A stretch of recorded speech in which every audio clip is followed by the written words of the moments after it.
రాహుల్ గాంధీ సంచలనమైన ఆరోపణలు అణుబాంబు నా చేతిలో ఉందన్నారు కదా, అది ఇవాళ ప్రెస్ కాన్ఫరెన్స్ ద్వారా చెప్పుకొచ్చారు.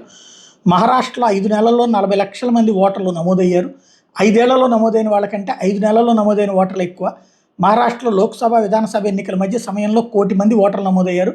ఓటర్ల జాబితా మాకు ఇచ్చేందుకు ఈసీ నిరాకరించింది, అది దేశ సంపద, దాన్ని ఎందుకు చూపించట్లేదు అని ప్రశ్నించారు.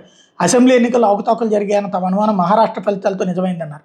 మిషన్ రీడ్ చేయగల ఓటర్ లిస్ట్ ఎన్నికల సంఘం ఇవ్వకపోవడం మరిన్ని అనుమానాలకు తావిస్తుందన్నారు. అటు కర్ణాటకలోని మహదేవపూర్ అసెంబ్లీ నియోజకవర్గంలో 6.5 లక్షల ఓట్లకు గాను 1,00,000 ఓట్లు నకిలీవి, తప్పుడు చిరునామా వేయనని తమ పరిశోధనలో తేలిందని చెప్పారు.